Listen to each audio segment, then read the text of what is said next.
Então, só para título da gravação, nós estamos dando início à oficina de Vigilância em Saúde da População Negra, uma atividade do Laboratório de Inovação em Saúde da População Negra, do Comitê Técnico da cidade do Rio de Janeiro, já contando no início dessa apresentação com o senhor Marcos Cordeiro, do Ministério da Saúde, que, além de compartilhar conosco com a sua expertise, mas, em troca, receberá toda a nossa gratidão. Bom dia, Marcos, por favor. Bom dia, Isabel. Bom dia a todos, todas e todes.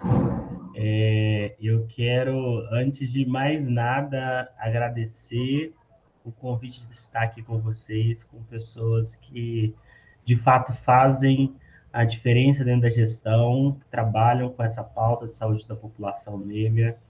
E começo pedindo licença à minha ancestralidade, pedindo licença a Exu para fazer uso da palavra. E antes de começar, quero me apresentar. Eu vi aqui que a Gessimara é da minha terra, eu sou de Vitória, Espírito Santo, e que bom que temos capixabas aqui também. Fico sempre muito feliz assim, quando a gente tem, Gessimara, tudo bom? Quando a gente tem essa troca entre territórios. E aí, pessoal, assim, quando a Isabel fez o convite e falar sobre política baseada em evidência, eu fiquei bem assim, meu Deus, o que eu vou falar? Como que a gente vai tratar sobre isso? E eu resolvi trazer um pouquinho do que a gente tem desempenhado aqui dentro da Secretaria de Vigilância e Saúde, dentro do Ministério da Saúde, e abrir também a ouvir vocês sobre a experiência de vocês, fazer essa troca o máximo possível. Isabel, quanto tempo que eu tenho? No máximo 30. Eu vou correr aqui, então. Uhum. Vocês estão conseguindo ver o slide, pessoal? Sim, está tudo ok aqui. Então, vamos lá. Como a Isabel já apresentou o meu currículo, não vou me delongar sobre isso, mas eu sempre gosto de dizer que, para além do Lattes, tem algo que eu me orgulho muito, é de ser mestre-sala, ser do carnaval, ser sambista, vir do movimento LGBT, com interfaces, né, dialogando com o movimento negro. Então, tudo isso compõe essa trajetória até aqui.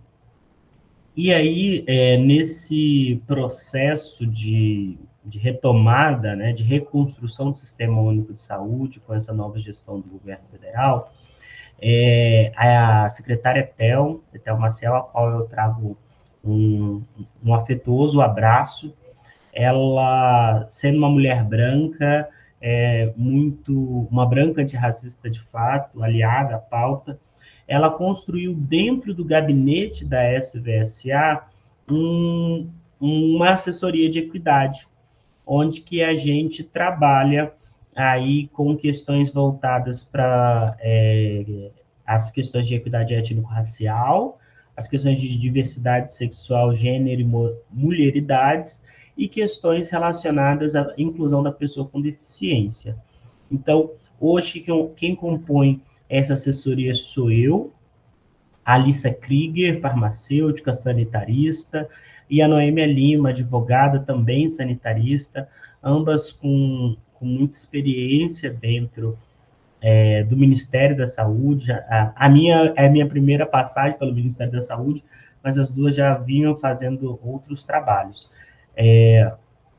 dentro do DAT, e agora estão dentro da Secretaria de Vigilância. Pois bem, quando a gente chega dentro do Ministério da Saúde, a primeira coisa que a gente se depara é que a política, né, a gestão da política de saúde da população negra, ela não está dentro da vigilância, ela está dentro da atenção primária.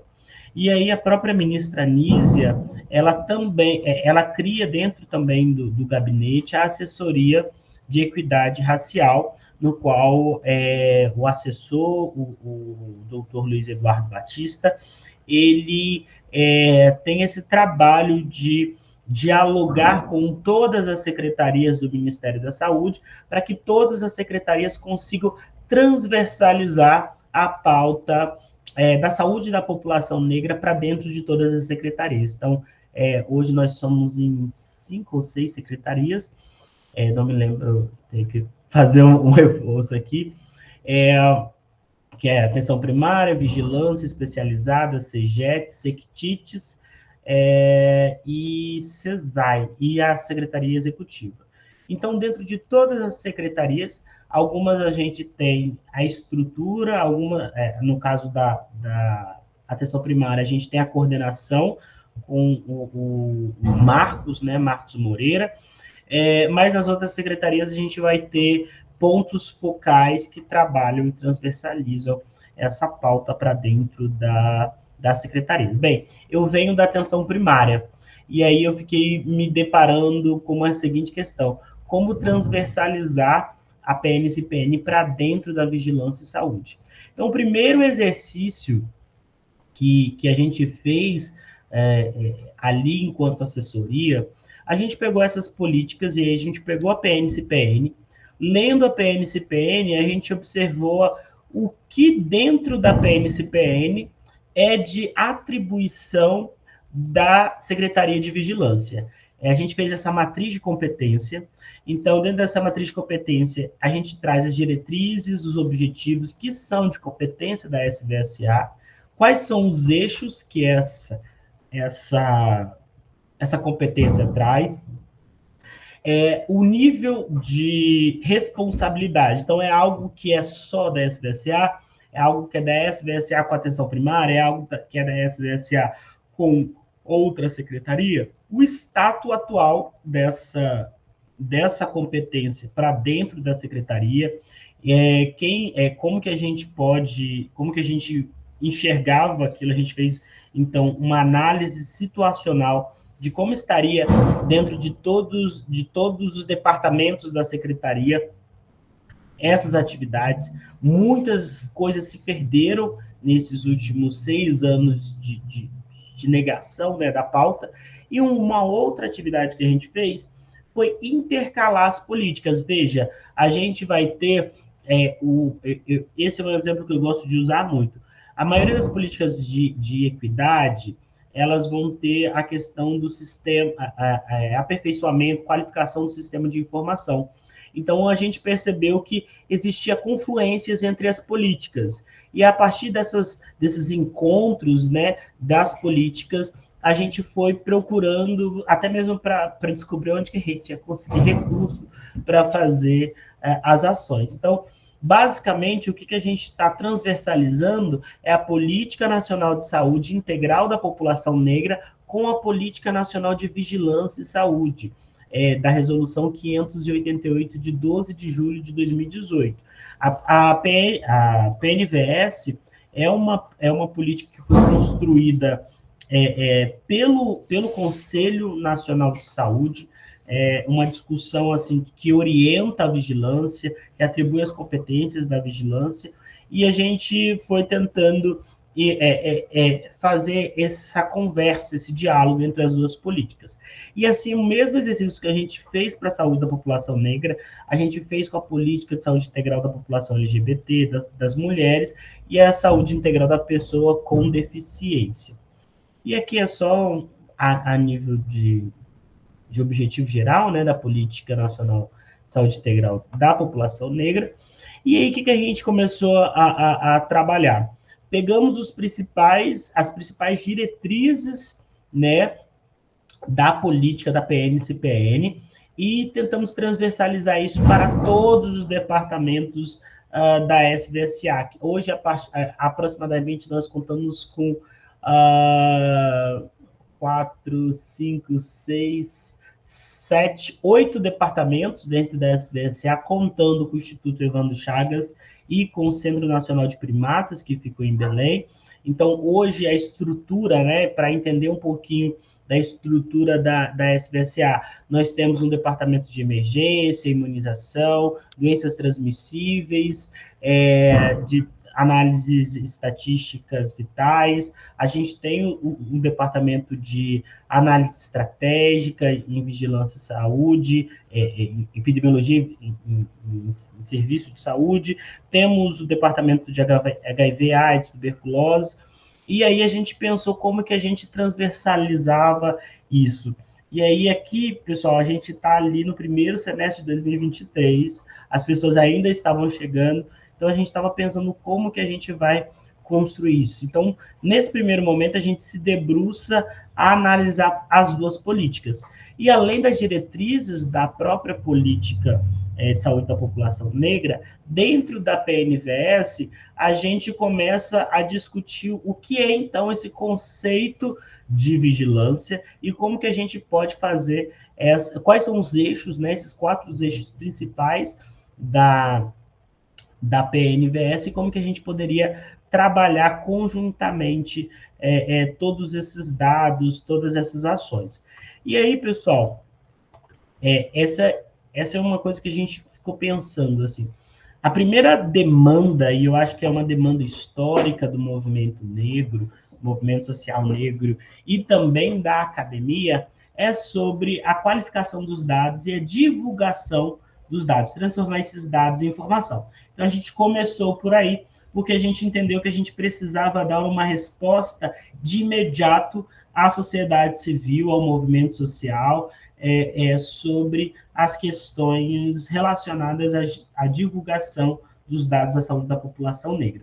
E aí, pessoal, a gente discutiu esse caminho, né, da informação e como que o racismo ele atravessa todo esse processo. Então, começa lá na atenção básica especializada, na dificuldade do profissional em preencher os campos da ficha de notificação. Alguns estudos da literatura mostram que os profissionais tinham constrangimento de perguntar ao usuário sobre o seu quesito raça-cor, e aqui de verde, destacado aí em verde, a consolidação e análise, é o que a gente se debruçou em mexer para dentro da vigilância e saúde, que são as fragilidades do dado e das perguntas que se fazem a esses dados. Eu sempre brinco que o dado, ele fala, mas se você não souber fazer a pergunta correta para esse dado ele não vai te informar nada, ele é só um dado e você vai fazer várias análises bonitas, estatísticas, enfim, e que não vai ter grandes contribuição para o serviço de saúde. E aí, a gente pensando nisso, a gente começa a discutir ali como que a gente vai enfrentar o racismo para dentro da vigilância. E aí, pessoal, a gente estruturou um mapa mental sobre quais seriam os impactos e desafios do racismo para dentro da vigilância. Então, ele começa nessa naturalização das desigualdades de saúde, nessa discussão, e aqui na vigilância a gente ouve muitas pessoas falarem sobre determinantes sociais de saúde, determinantes sociais de saúde, mas a gente não discute o racismo enquanto determinante social de saúde estrutural. A gente coloca ele e equipara ele a vários outros determinantes de saúde, não entendendo que no nosso país, antes mesmo de existir a classe, antes mesmo de existir qualquer coisa, antes de existir o Brasil como reconhecido território-nação, o racismo, a partir das suas conjunturas de violência, ele já existia aqui. Então, a gente pensou nessa estratégia aí de entender quais seriam os impactos e os desafios do racismo para dentro da vigilância. Então, a gente tem aí a questão do acesso limitado ao serviço de saúde, o que isso vai gerar resultados ruins, né, de indicadores, produzindo subnotificações, contribuindo para um viés racial, e esse viés racial vai tocar naquilo que é caro para nós, que é a distribuição de recursos, como que a gente faz, como que a gente prioriza a equidade aqui dentro, e, por fim, a análise e interpretação dos dados raça-cor. E a partir desse mapa conceitual, a gente destrinchou as diretrizes para o planejamento estratégico da assessoria de equidade étnico-racial. E aqui, pessoal, a gente foi lá, e aqui eu uso de Jurema Werneck, acho que aquele artigo Racismo institucional, ele traz esses 4 campos, né, da construção, como foi pensada a política nacional de saúde integral da população negra.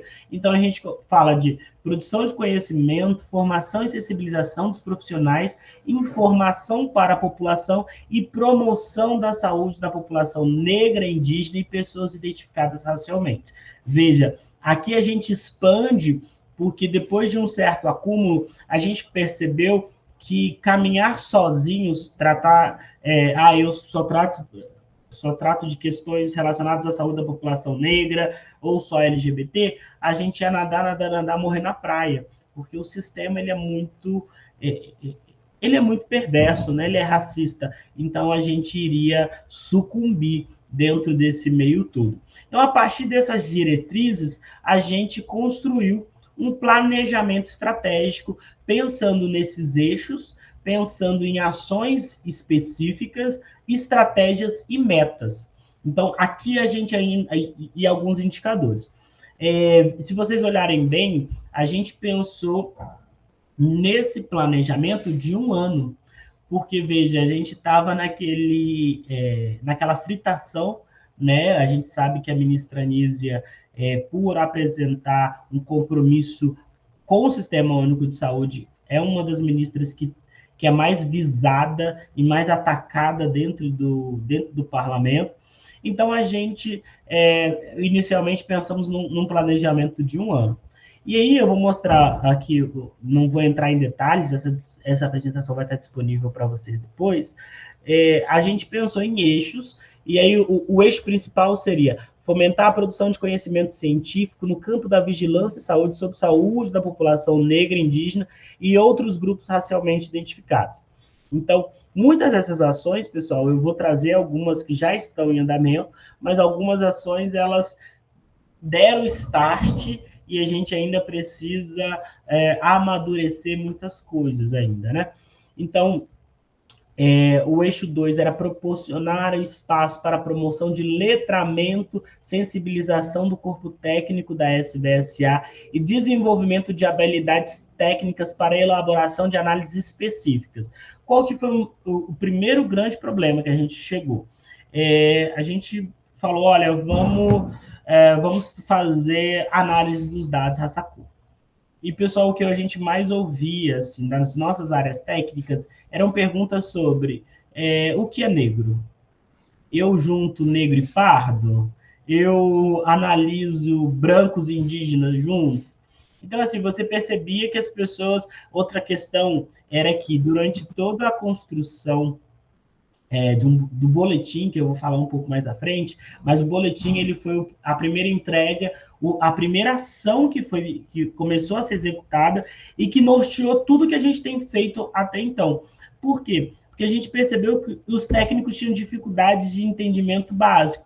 Então, você pegava um dado ali sobre violência por raça-cor, e a área técnica falava, existe uma desigualdade, pessoas negras morrem mais, e essa desigualdade racial. Mas as pessoas tinham medo de nomear racismo, sabe? Falar sobre racismo. Então, essa foi uma inquietação que a gente tinha também. E outra questão que eu queria chamar a atenção também é que quando a gente chega... Alguém abriu o microfone? É que eu não estou vendo vocês, tá, pessoal? Quando a gente chega dentro da SBSA, a gente encontra uma secretaria majoritariamente branca, né? Pessoas se autodeclarando brancas. A gente chegava com um número de 80%, 85% do corpo técnico de pessoas brancas. A gente não tinha uma grande diversidade. E, pessoal, eu estou falando de uma secretaria com mais de 2.000 pessoas, né? Só o gabinete da SBSA, ele conta aí, pensando todas as coordenações que são ligadas ao gabinete, 1.400 pessoas.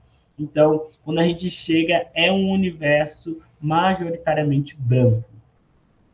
E aí, pessoal, a gente fala também sobre acesso à informação, produção de informação, para munir, né, a participação social, e o fortalecimento de mecanismos de enfrentamento aos determinantes sociais de saúde, tal como promover ações afirmativas e mensagem positiva a fim de ampliar o acesso à saúde da população negra e indígena, garantindo ações baseadas em dados epidemiológicos. E isso é o que a gente tem batido na tecla constantemente. E aí, ano passado, a gente começa a falar sobre as entregas. E aí, o Marco sozinho, eu até brinco com as pessoas, eu falo assim, gente, eu não sou guerreiro, estou sobrecarregado. O Marcos Vinícius, guerreiro é a Xena, né? O Marcos Vinícius, sozinho, ele não conseguiria fazer nada dentro da SPSA. Então, a gente começa um processo de mapear, inicialmente, quem são as pessoas sensíveis ao tema, que podem contribuir, e depois a gente começa a dialogar com os departamentos para que os departamentos contratem especialistas no temas para acompanhar as pautas de saúde da população negra dentro dos departamentos. Então, a gente tem hoje, dentro do departamento de HIV/AIDS, uma área técnica para pensar a saúde da população negra. Dentro do departamento de vigilância ambiental, uma área técnica para pensar saúde da população negra. Em outros departamentos, que são departamentos menores, a gente tem pontos focais que atendem a demanda quando a gente solicita. E aí eu acho que a primeira grande entrega que a gente faz enquanto Secretaria de Vigilância, da Secretaria de Vigilância, são os boletins epidemiológicos, saúde da população negra, o volume 1 e 2, o volume 3, que a gente vai falar sobre saúde ambiental, e o volume 4, que a gente vai falar de doenças negligenciadas. O 3 sai ainda esse ano, e o 4 no início de janeiro do ano que vem. Então, uma das estratégias que a gente pensou, e esse boletim acabou causando uma movimentação bem grande na esplanada, porque o que acontece? A gente que é da vigilância, a gente sabe que produção de boletim epidemiológico é algo corriqueiro, é algo constante. A gente faz isso mensalmente, semanalmente, mas esse a gente deu um tom político. Então, a gente levou o boletim, a gente imprimiu alguns poucos exemplares, né? Que a gente não tinha orçamento específico para tal. Então, a gente levou boletim para a Câmara dos Deputados, a gente entregou para os movimentos sociais, a gente fez uma movimentação junto com o Luiz Eduardo, do gabinete da ministra, para trazer visibilidade desses dados e que, dentro do Ministério, as pessoas começassem a pensar as políticas a partir do boletim. Porque quando a gente chegava na atenção especializada ou na atenção primária, as pessoas falavam, a gente não tem dado. Então, a gente produziu esses dados, colocamos todo o Ministério para conhecer esses dados, para os dados não nascerem e morrerem dentro da SPSA, e aí a gente começou a fazer parceria com a Secretaria de Vigilância, de Saúde Digital, por exemplo, para que o boletim tivesse um mini app dentro do meu SUS digital. Então, hoje, qualquer pessoa com o meu SUS digital, ela consegue ter esse lugar aí para acessar o boletim epidemiológico. Pessoal, eu não estou vendo vocês, eu vi que alguém levantou a mão, ouvi. Então, fica tranquilo, porque nós combinamos das perguntas serem ao final ou pelo chat. Tá ótimo, então. Tá ótimo. Então, eu vou passar um pouquinho mais acelerado, que eu estou vendo aqui que meu tempo está acabando. Tá ótimo, Marcos. Obrigado. Aí, pessoal, uma outra questão que a gente tocou muito dentro da Secretaria de Vigilância são sobre as campanhas publicitárias. Então, eu cheguei em fevereiro de 2023, e em fevereiro de 2023 a gente estava montando a campanha de carnaval. Então, o que a gente orientou para que isso foi a posterior, graças a Deus, saiu da vigilância, né, e foi para Ascom do Ministério. Que a gente tivesse diversidade de pessoas, né, diferentes pessoas, pessoas trans, pessoas negras, pessoas gordas, pessoas com deficiência, vários tipos de mulheridades, que a gente conseguisse trazer nessa campanha, e eu particularmente, eu sou muito apaixonado por essa campanha do Carnaval, porque a gente conseguiu discutir e escolher, por exemplo, o cast dos atores que estariam. Então, de uma forma muito leve, de uma forma muito respeitosa, a gente conseguiu trazer o que é a diversidade e pensando a saúde da população negra de forma interseccional. E aí isso foi algo que veio do departamento de HIV/AIDS e que depois se multiplicou para outras campanhas dentro do departamento, dentro dos departamentos da SBSA. E aí o departamento de HIV/AIDS hoje tem um GT aqui está Equidade Étnico-Racial, mas o nome correto do GT é GT de Ações Afirmativas. E lá a gente passou agora por uma jornada de letramento racial com essas pessoas, e a própria oficina de letramento racial elencou uma possibilidade de levantar ações para serem desempenhadas. Eu vou falar um pouco mais à frente. A gente trabalha dentro também do Programa Nacional de Imunizações. Então, se vocês olharem esse boletim, o boletim 1, quando a gente vai lá no capítulo sobre imunização, a gente faz uma análise com 7% dos dados. Por quê? Porque a gente não tem dados sobre saúde. O dado raça-cor no sistema, eu não sei como que é no sistema estadual municipal de vocês, tá, gente? Dentro da vigilância aqui na SBSA, a informação é puxada do CATSUS. E aí a gente tinha uma incompletude muito grande. Então, no campo da imunização, a gente foi pensar na origem do problema. Então, a gente está discutindo a qualificação da informação junto com a Secretaria de Saúde Digital. E aí, eu não sei se vocês já viram que dentro do meu SUS Digital, agora o usuário pode autodeclarar a sua raça-cor. Então, não é a solução dos problemas, mas é uma das soluções. Então, quando o usuário chega lá no meu SUS Digital e ele preenche a questão do quesito raça-cor, para sistemas que utilizam, que puxam essa informação do CATSUS, como é o da imunização, a gente vai ter uma qualificação do sistema. Agora, nas fichas de notificações, a gente ainda não conseguiu avançar com o conjunto mínimo de dados, toda aquela questão dos sistemas de informação que vocês sabem muito melhor do que eu. Mas eu queria chamar o destaque aqui do Programa Nacional de Imunização, que é a Operação Gota, que aí essa é uma ação do Departamento do Programa Nacional de Imunização, junto com o Ministério da Defesa, para alcançar a cobertura vacinal em públicos e comunidades quilombolas, indígenas, ribeirinhas e rurais. Então, a equipe vai até o território para fazer garantir o acesso a essa população, que a gente sabe que é a nossa população também.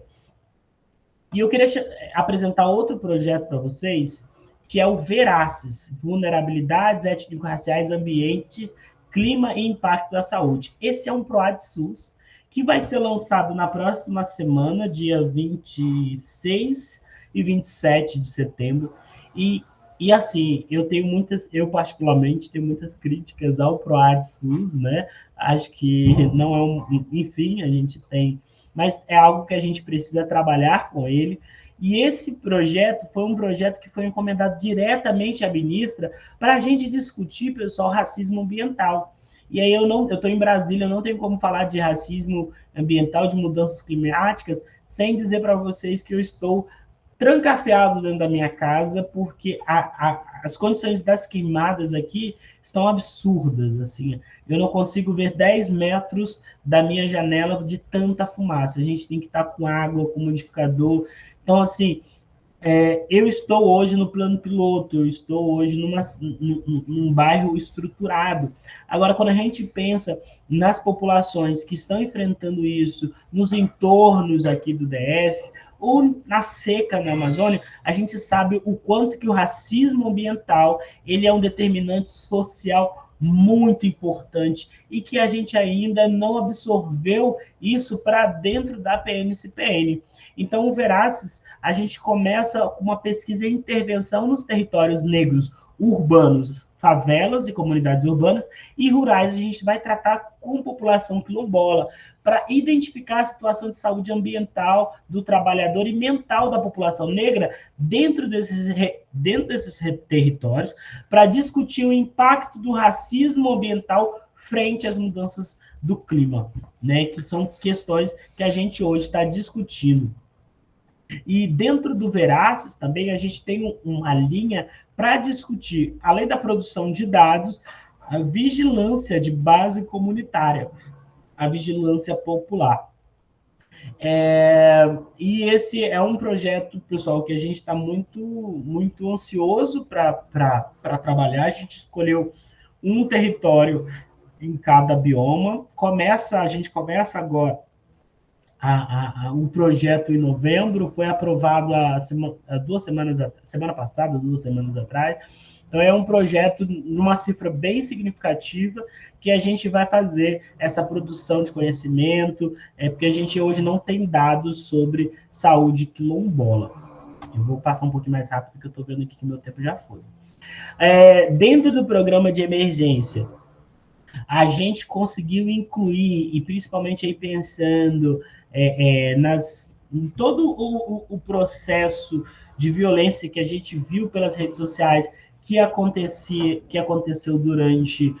com a população negra durante as enchentes do Rio Grande do Sul. O departamento de emergência hoje ele já começa a discutir a inclusão das questões de diversidade e inclusão para dentro das emergências de saúde pública.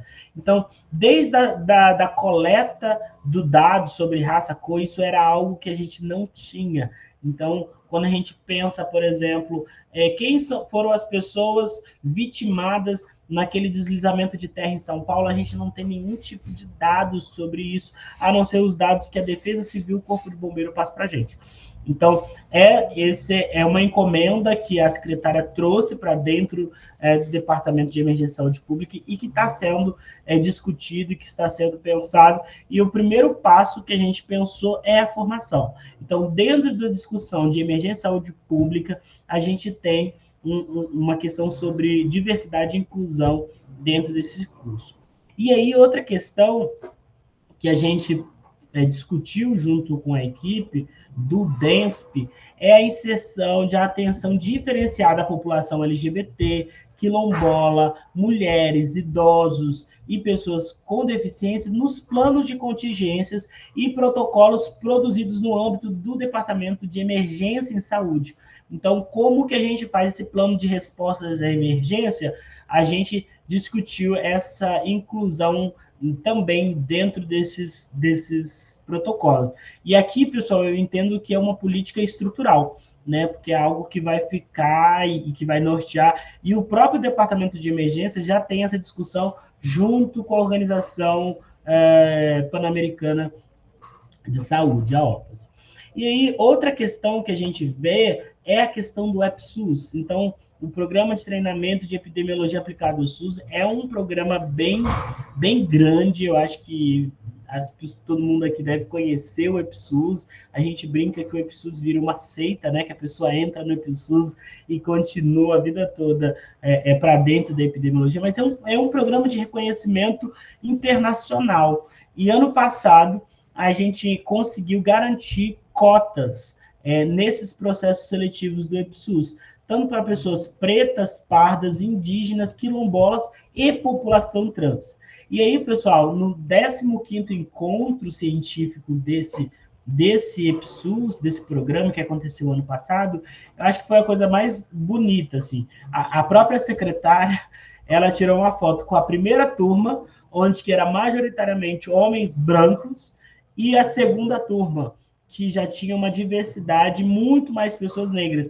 Por que isso? As pessoas negras, por conta das cotas, se incentivaram a se candidatar à vaga, pleitearam a vaga e passaram na ampla concorrência.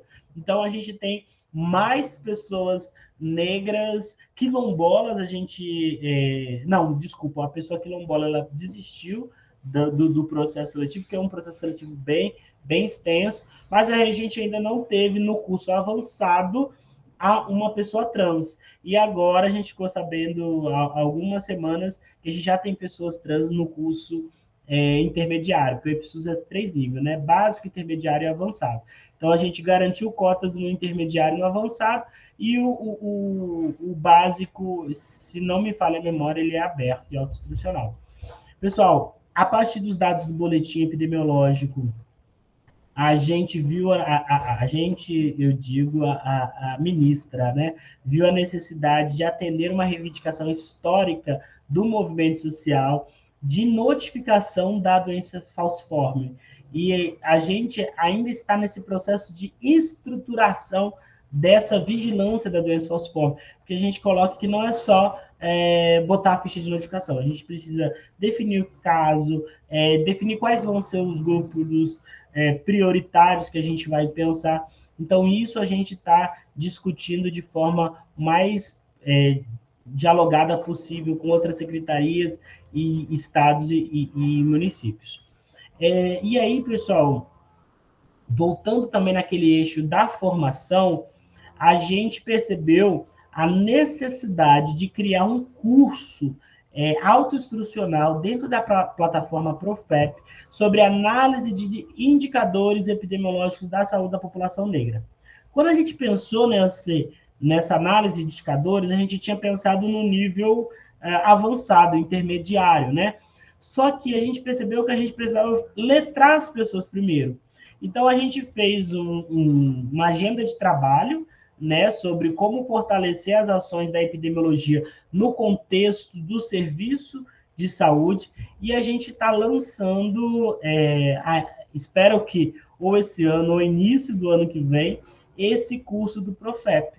Então, é algo que também está aí no forno, quase ficando pronto. Então, ele vai ser um curso aberto, de nível básico, autoinstrucional, onde que a gente faz desde o letramento racial, discutindo questões raça, cor e até análise. Então, após esse processo, a gente vai discutir, por exemplo, um nível mais avançado. Eu vou só molhar a palavra aqui, pessoal. E, por fim, eu queria trazer um pouquinho para vocês sobre esse projeto, que é o projeto que a gente tem se debruçado nesse ano de 2024. Eu brinco que esse tem sido o carro-chefe da assessoria de equidade, que é a Jornada de Equidade Étnico-Racial. O que é esse projeto? Nada mais é do que uma oficina de letramento racial. E aí, pessoal, a gente tem recebido muitas críticas, assim, principalmente de pessoas do movimento negro que participam da oficina, de que a oficina de vocês é para pessoas brancas. E, de fato, é para pessoas brancas, sim. Por quê? Porque a maioria das pessoas dentro da SVSA hoje são pessoas brancas. Então, como que é essa jornada de equidade étnico-racial? Aí está só racial, mas a gente aborda questões étnicas. Não tem como falar de racismo sem falar da construção do racismo na história. Então, no primeiro encontro, a gente discute a história do Brasil, a história que ele conta. População negra? Alô, fecha o microfone, por favor. No segundo encontro, a gente discute questões relacionadas ao hoje. E no último encontro, a gente pensa ações para o futuro. Então, é uma metodologia que ela sai da exposição até a montagem de um plano de ação. A gente teve duas experiências que eu queria chamar a atenção, muito exitosas. A primeira foi em Belém, onde que a gente fez essa oficina para as pessoas terceirizadas. Em Belém, pessoal, a gente tem o Centro Nacional de Primatas, onde que cuida-se dos primatas que servem para trabalhos científicos na área da saúde. Então, eu vou mostrar algumas fotos para vocês. A gente precisou adequar o nosso discurso. Mas é uma jornada que é pensada para pessoas da vigilância em saúde, porque a todo momento a gente faz essa intersecção com a PNVS. E aí, esses são alguns pontos que a gente aborda dentro dos encontros: racismo, eugenia, privilégio, branquitude. E eu acho que o encontro 2, o fechamento de branquitude, é aquilo que gera mais assim inquietações dentro dentro das turmas.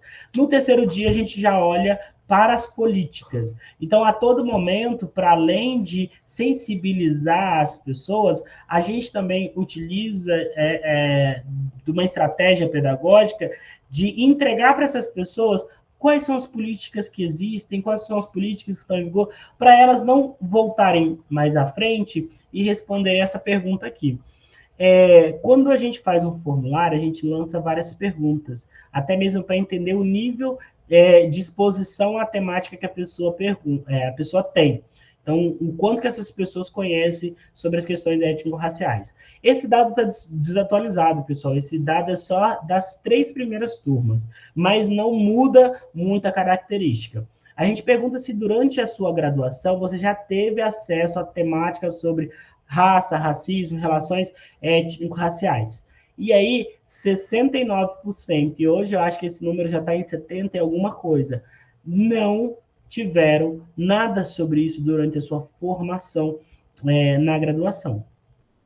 Então, isso só esse dado já justifica esse projeto, que é um projeto que eu brinco que é piloto, porque a gente já está em 250 participantes, mas a gente pensa numa ampliação de vagas. Então, se vocês forem vendo assim a diferença das turmas, a primeira turma a gente tem um grupo muito reduzido, e esse grupo vai aumentando, vai aumentando. Então, essa jornada, ela entra dentro do processo de educação permanente e continuada dentro do Ministério. Então, o que aconteceu? Quando a gente começou a fazer essa formação na vigilância, e eu já trabalhava com formação antirracista em ambientes corporativos, então a gente traz um pouco desse conhecimento que foi desenvolvido lá atrás, né, para dentro da vigilância, e isso, gente, abriu o interesse de várias secretarias. Então, a gente parou de atender só a vigilância e começamos a atender todo o Ministério da Saúde. Então, a gente tem discutido hoje ampliar para técnicos, para os trabalhadores terceirizados, para os prestadores de serviço e também para os gestores, para coordenadores, diretores de dentro da SVSA. A gente não tem aqui a foto da última turma, mas algo que eu queria muito assim trazer para vocês é o quanto que essa formação ela tem mudado a discussão para dentro da vigilância. Porque, um exemplo, assim, os boletins epidemiológicos a gente não tinha muito controle, né? Os boletins saem a todo tempo. E depois a gente não ia conseguir formar todo mundo. A gente pegou a equipe que revisa os boletins e formamos ela dentro, acho que, da terceira turma. E hoje, essas pessoas, elas servem como multiplicadores. Então, eu brinco, eu sempre gosto de falar assim, gente, no começo eu era só um, hoje eu sou em 250. Então, a gente se encontra, para além da jornada, depois da jornada, a gente tem cafés, a gente tem reuniões, a gente reúne as pessoas para fazer festa junina, para discutir um assunto que ficou pendente dentro da jornada e as pessoas têm interesse de continuar discutindo. Então, a gente teve uma roda de conversa sobre saúde indígena, sobre racismo e saúde indígena. Então, assim, a gente conseguiu, aos poucos, a gente tem conseguido, né, aos poucos, criar essa prática antirracista dentro da vigilância, dentro do Ministério da Saúde. E é muito engraçado, porque não sei se vocês conseguem ver daí, mas as pessoas, elas recebem um material, que é um tirante, né, para botar o crachá. Então, as pessoas, elas se identificam por todo o Ministério, por toda a Secretaria, a partir do crachá. Então, isso tem sido bem, bem gratificante, assim, as pessoas têm se dedicado, eu acho que, eu sempre brinco, se de uma turma a gente tiver uma pessoa que, de fato, abrace a causa e leve isso para dentro do serviço, o meu trabalho já foi feito. Então, a gente tem conseguido grandes avanços e esse ano a gente tinha uma perspectiva de expandir para estados. Então, para fazer essa formação em estados.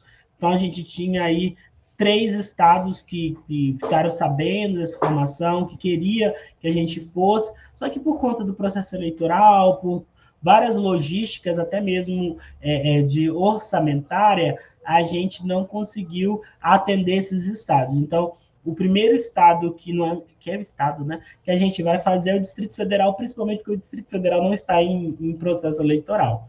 Maravilha, Marcos. E só para lembrar. o tempo, né? Desculpa, mas. Não, eu estou no último slide. Ok, obrigado. E eu queria compartilhar com vocês, eu não sei se todo mundo conhece, a gente lançou ano passado esse vídeo que está disponível no YouTube, que é um vídeo sobre a importância do quesito raça-cor, que é direcionado para os profissionais de saúde. Então, ele é rapidinho, ele é 1 minutinho, tá? Passar aqui só para... Vocês estão conseguindo ouvir? Não. Não. O som não está saindo. Eu... Se eu não me engano, a gente disponibilizou esse vídeo também na pasta da oficina. E eu, particularmente, uso ele na minha aula. Ai, que bom saber disso. Pessoal, eu acho que... Mas a gente transmite o link e depois as pessoas assistem, tá? Perfeito, perfeito. Eu acho que é isso, queria agradecer. Eu termino sempre as minhas falas com essa citação da Nízia, que ela traz, onde há racismo não é possível haver saúde. Então, eu acho que é o que nos move hoje para a gente pensar estratégias antirracistas. Aqui está o meu contato, minhas redes sociais. Muito obrigado e desculpa pelo avançar aqui. Absolutamente. A gente desculpa por interromper, porque o tempo é finito, mas a gente coloca também que essa, se Deus quiser, Olorum, Buda, seja lá quem for, é a primeira de uma série de oficinas numa área temática que a gente precisa desenvolver. Mas não vou abrir para o debate agora, não. Eu vou pedir licença para passar a palavra, deixa eu apresentar aqui rápido, para passar a palavra para Ezaide Ribeiro Faria, que, além de perita, é minha amiga, e mais do que amiga, é uma pessoa que tem uma paciência enorme comigo. Eu quero aqui, publicamente, agradecer não só ela ter aceito o convite para participar dessa oficina, mas a paciência, porque me aturar não é fácil. Obrigada, Ezaide. Ezaide, com a palavra, deixa eu interromper aqui. Bom dia a todos e a todas. Em primeiro lugar, queria fazer que nem o Marcos, agradecer, Isabel, pela oportunidade, tá, de estar apresentando um pouquinho do que eu aprendi ao longo dos anos. Eu vou precisar de você, Isabel, para projetar. Tá legal. Então, peraí. Já vou abrir aqui. Peraí um instantinho. Vai falando aí. Vai falando. Tá. E só queria falar que eu sou enfermeira de formação, já estava em período de aposentadoria, mas fui cedida para o Estado, trabalhei 30 anos na Baixada Fluminense, fui cedida para o Estado para trabalhar exatamente com a saúde da população negra, porque minha experiência é fazer levantamento de dados com um diagnóstico de saúde.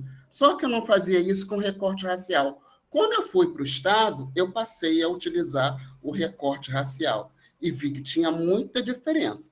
Como eu não sabia interpretar, eu fui para a Fiocruz fazer o curso de Relações Étnico-Raciais para entender um pouquinho a mais.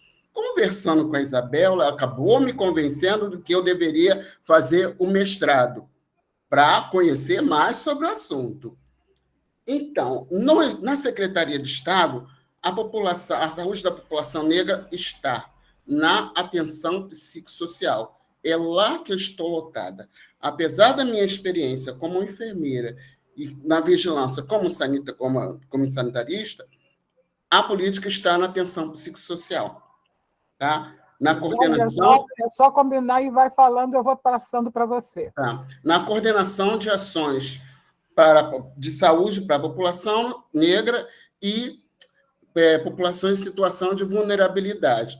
Mas o que a gente faz? Dentro da transversalidade, a gente consegue conversar com as áreas técnicas, de acordo com o perfil epidemiológico. Então, aqui, para falar da vigilância em saúde da população negra, aqui a gente vai dar uma pincelada em questões práticas. Aí, qual o objetivo? O Marcos já até falou. Qual o objetivo da vigilância? Ele já falou. E aqui tem a rede de atenção à saúde. Quais são as unidades que produzem os dados?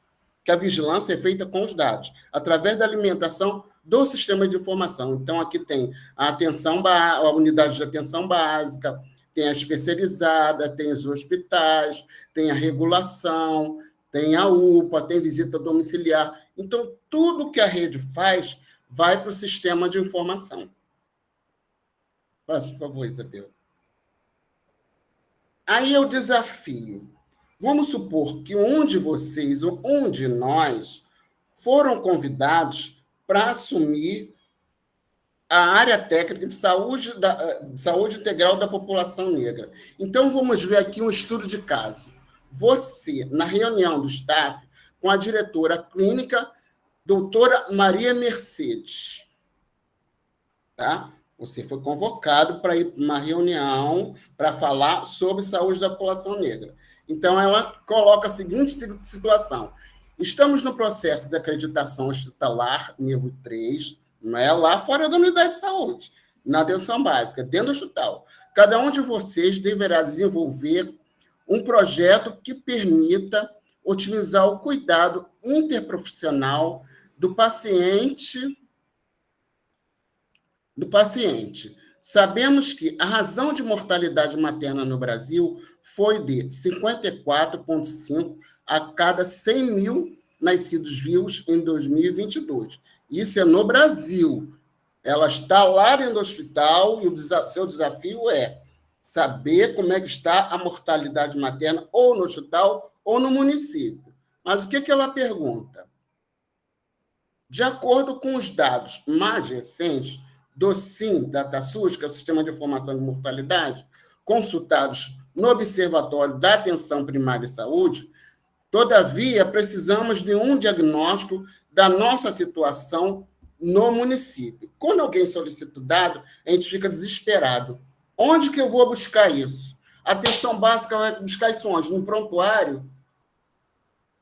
De imediato, na reunião, você não vai ter essa resposta. Então, em relação à mortalidade materna de mulheres negras, tem diferença? A taxa de mortalidade de mulheres negras, no caso, seriam as pardas e as pretas, a branca, a indígena e a amarela. Então, o que diz a doutora Maria Mercedes? Aponta que, no município, nós não sabemos ainda qual é o município, a lei Lenora Mendes Louro, que instituiu o Programa Municipal de Saúde Integral da População Negra.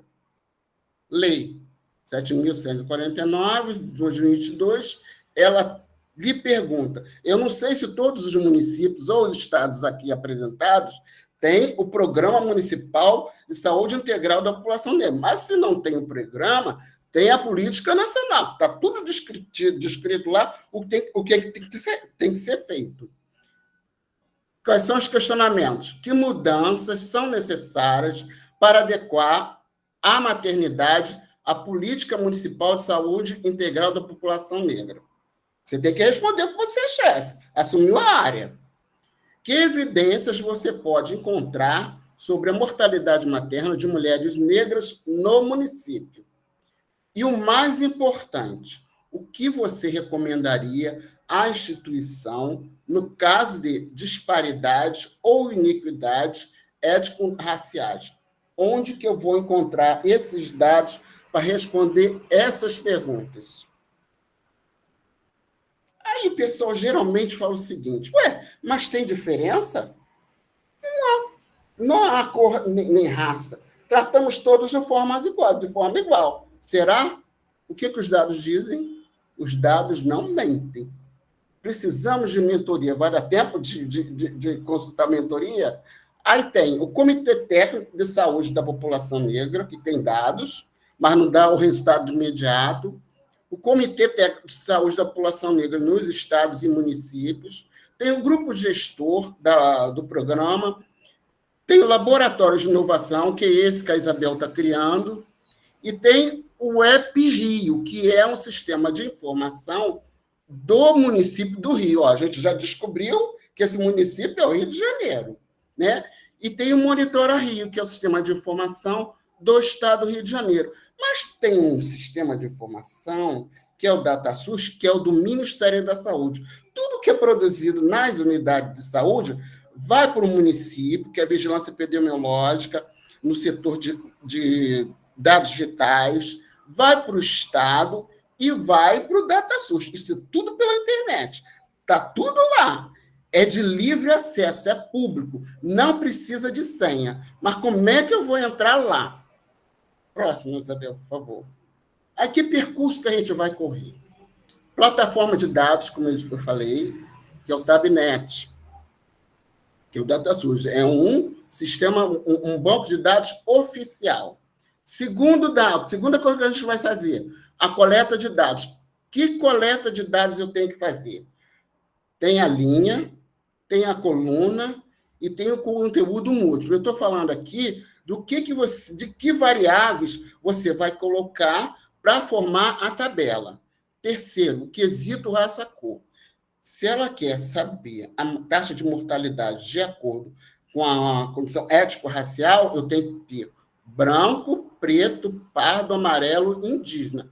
Isso é padronizado pelo IBGE. Lá no sistema estão as categorias determinadas pelo IBGE. Quarto, montagem das tabelas e gráficos. E avaliação, que é o maior desafio. É a construção dos indicadores, as metas e depois pensar nas intervenções. Já viu que é coisa pra caramba, né? Próximo, por favor. E a história continua. Aí tem lá o Tabnet, como eu já falei, que é a plataforma do DataSUS, que tem todas as informações para a gente construir essa tabela e descobrir o que é que está acontecendo. Próximo, por favor. Aí aqui tem essa janela aqui, que é o site do DataSUS. Eu costumo digitar lá no Google DataSUS. No DataSUS vai aparecer a informações em saúde. Vocês podem escolher informações em saúde. Isabel, não sei se dá para eles fazerem junto. Dá para eles fazerem junto? Eu acredito, eu não sei porque a gente não está em sala de aula, tem gente que pode estar acessando do celular. Na verdade, a ideia aqui é mostrar como é que faz a receita do bolo. Tá. Mas a apresentação vai ficar disponível, então compartilhada, depois você pode seguir esses passos, e as pessoas podem seguir esses passos e chegar aos resultados. Senão cada um ia fazer do município que está, do município que trabalha. Então, vai lá, tem o link, né, para você entrar lá no DataSUS, aí vai aparecer essa janela aqui. Nessa janela tem várias informações. O que você quer saber? Tem os inquéritos, tem a assessoria. Então, nós vamos escolher aqui as estatísticas vitais. As estatísticas vitais são sobre os nascimentos e os óbitos. No caso, nós queremos saber dos óbitos. Aí, nas estatísticas vitais, tem o primeiro, que é a mortalidade geral, e tem os nascidos vivos e tem a mortalidade geral. Vamos clicar no mortalidade geral. Entra no mortalidade geral, abre outra janelinha. Aí, essa janelinha aqui é mortalidade desde 1996 até 2023. Se você quiser fazer a série histórica, você pode fazer a série histórica. Tá? Então, aqui, a gente pode escolher várias coisas também. Tem mortalidade geral, mortalidade de residente no exterior, mortalidade infantil, mas no caso aqui do exemplo, que é para responder a diretora, seria óbitos de mulheres em idade fértil e óbitos maternos. Tá junto, tá? Clica nessa janelinha aí e depois nós vamos escolher a abrangência. A abrangência é o lugar que você quer estudar. Rio de Janeiro, Pará, Belém, aí você vai escolher aqui. O que você quer avaliar? Tá? Aqui, no caso, nós escolhemos Rio de Janeiro. Aí, entra nessa janela aqui. Isso aqui vai ser o estado do Rio de Janeiro. Aí, o que aparece logo na primeira opção? Tem a linha, tem a coluna e tem o conteúdo. Aqui nós vamos selecionar. Na linha, tem 27 variáveis. Na coluna, são 19 variáveis. E aqui no conteúdo tem só essas 3. Isso aqui é o local de você brincar. Você vai construir a sua tabela, de acordo com o que você quer investigar. Aí tem mais adiante, tem o período. Como eu falei, tem o período de 2000... Ah, tá. Aqui na linha, a Isabel já até escolheu. Escolaridade. Além da escolaridade, podia ter escolhido qualquer outra coisa. Tá? Tipo de parto, estado civil, raça, cor. Mas nós selecionamos aqui, como exemplo, a escolaridade. Na coluna, Isabel, o que nós escolhemos na coluna? A gente não quer saber a raça, cor? Então, nós vamos lá escolher a variável raça, cor. E no conteúdo, tem lá mulheres em idade fértil, mortes em idade fértil, e tem morte materna e tem morte materna tardia. Aí aqui, como nós escolhemos o conteúdo na raça cor, quais são as opções que tem da raça cor? Vamos lá, Isabel, foi aquele que você colocou. Na classificação do IBGE. Está vendo aqui? Tem a branca, a preta, a amarela, a parda e a indígena. Aí a gente questiona, tem ignorado? Agora é proibido colocar ignorado, sim, mas é importante para quem vai fazer monitoramento a gente acompanhar se está reduzindo a taxa de ignorados. O nosso objetivo não é reduzir a taxa de ignorado? Então, a OPAS, ela tolera até 10%, mas a gente sabe que, dependendo do sistema de informação, tem mais de 10% de co-ignorada. Próximo, por favor. Aqui a gente vai para o conteúdo. Aí, conteúdo tem óbitos de mulheres de idade fértil, óbito materno e tardio. No caso, como é só um exercício, a gente selecionou só óbitos maternos. Tá? A gente vai selecionar um ano, como eu falei, tem de 1996 até 2003. Nós vamos selecionar o ano mais recente, 2023. Tá? Próximo, por favor. Aí vem aqui para você escolher o município. Nós estamos no estado do Rio de Janeiro e nós vamos escolher o município. Para exercício, nós selecionamos Niterói. Podia ter escolhido Belford Roxo, São João de Meriti, qualquer outro, mas nós escolhemos Niterói. Próximo, por favor. Vamos ver o que tem lá em Niterói. A gente vai lá para o Mostra. Quantas mulheres morreram em Niterói? Aí a pergunta é, lá do início, o que os dados mostram sobre a morte materna de mulheres negras, no caso pretas e pardas, comparada à de mulheres brancas? Então, o que aparece aqui? A gente não escolheu a escolaridade? Então, as mulheres que morreram por causas obstétricas em Niterói, elas tinham de 4 a 7 anos de estudo. Aí tem uma branca e uma preta. Isso é Niterói, hein, gente? Isso deve ser exemplo, né? Que eu fui curiosidade, Isabel, fui procurar outros municípios e não tem esse perfil de Niterói, não. Tem mais óbitos maternos. Aí, o que vocês precisariam para responder mais lá? Não está aqui no exercício. Mas eu quero saber o que precisa intervir. Só com essa informação aqui, a gente consegue intervir? Não. Mas aí eu fui lá buscar, foi o que a gente não colocou aqui, foi de que elas morreram. A branca foi de aborto. A negra foi de infecção puerperal. Ambas são solteiras. São outras informações que seria importante vocês terem para fazer o diagnóstico. O procedimento foi realizado em ambiente hospitalar. A causa materna foi direta, tá? Explícito aí.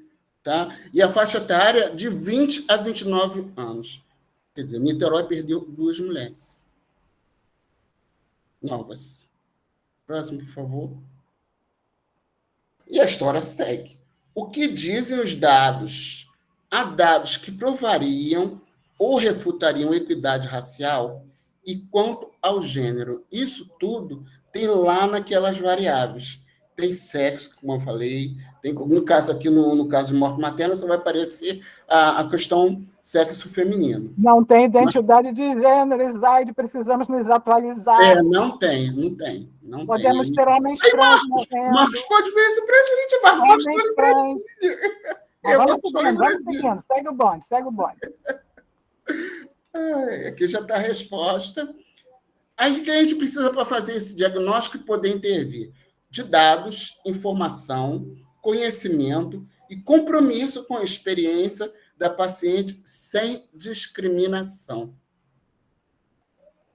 Próximo, por favor. Final da história. Nova reunião e a política municipal, o Programa Municipal de Saúde Integral da População Negra com melhor prática.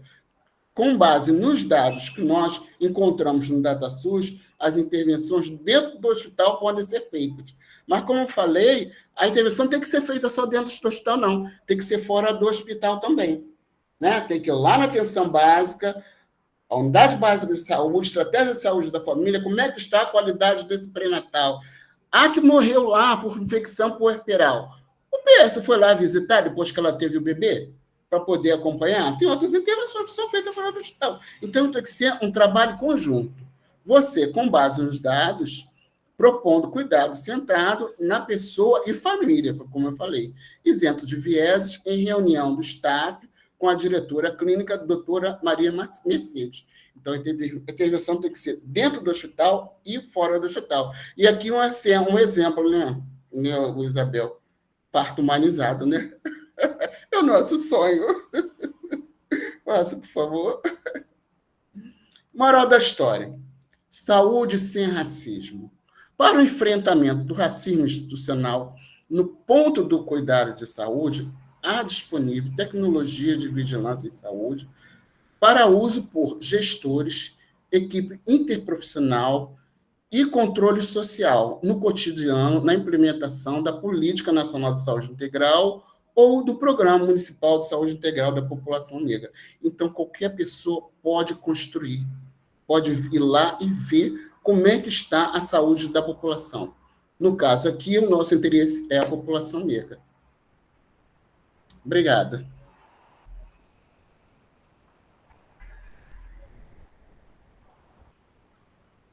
Sim. Muito obrigada, Isaide. Só para ilustrar para vocês, nós não vamos apresentar aqui, mas Isaide também preparou uma apresentação, só que a gente vai compartilhar na pasta, que é utilizando esse mesmo exercício, mas com o App Rio. Não é? Nós consideramos importante mostrar a plataforma nacional onde os casos estão disponíveis, os dados estão disponibilizados.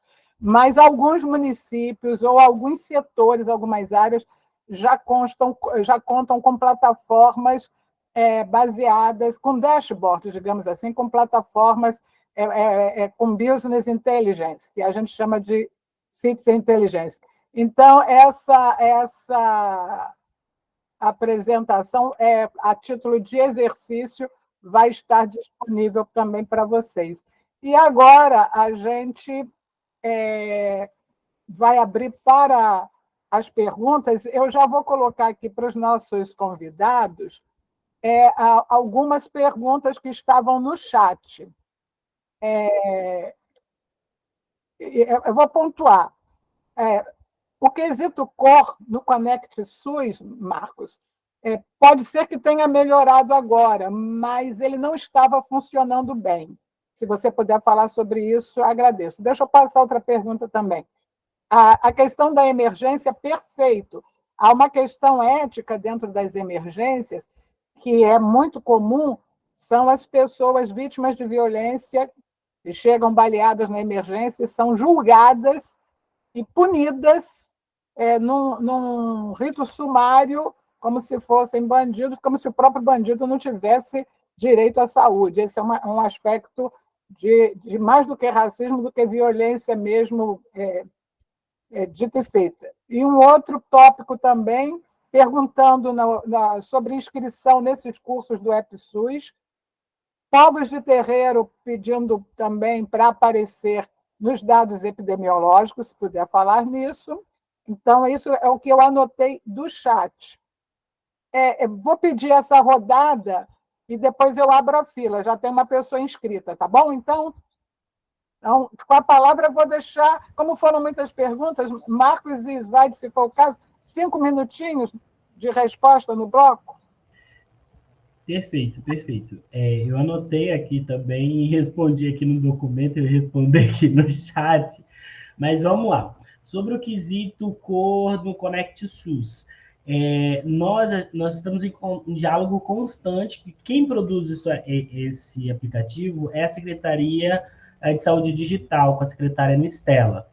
Se vocês identificarem qualquer problema, podem entrar em contato comigo, eu faço esse diálogo, ou eu coloco vocês direto em contato com a equipe do Conect SUS, que é a galera super parceira. Isso foi bem complexo para a gente conseguir, mas a gente conseguiu. Acho que é muito grande essa entrega.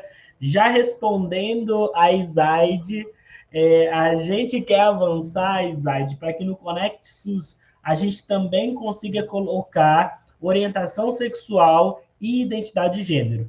Só que todos esses dados, a gente está na discussão para inseri-lo no conjunto mínimo de dados.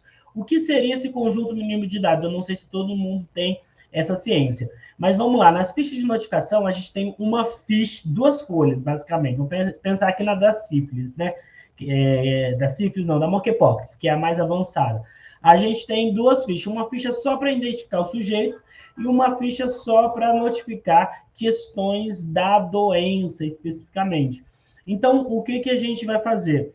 Com o CAD-SUS, com o conjunto mínimo de dados dentro do programa SUS Linha da Vida, o profissional só vai digitar o CPF da pessoa. Então, todas essas informações vão ser puxadas. O que acontece, pessoal? A gente está no cenário político. Então, essas questões já foram pactuadas em CIT, porém, existem várias questões políticas que atravessam a conclusão desse processo. Então, por exemplo, a gente estava, depois de ter pactuado tudo da ficha da dengue, por exemplo, a gente descobriu recentemente que, por uma questão política, um dos órgãos do GTVS barrou. Então, a gente precisou voltar a toda a discussão. Então, tem esses processos que, às vezes, a gente perde, né, dentro desse processo aí, dessa construção tripartite, mas isso está previsto dentro do conjunto mínimo de dados, sim. E para que o profissional de saúde não alegue constrangimento ou não importância, o usuário vai ter autonomia para esse preenchimento.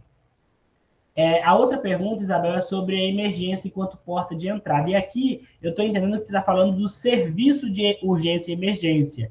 Isso não é com a gente, já é com a Secretaria de Atenção Especializada, no DARUM, Departamento de Urgência e Emergência.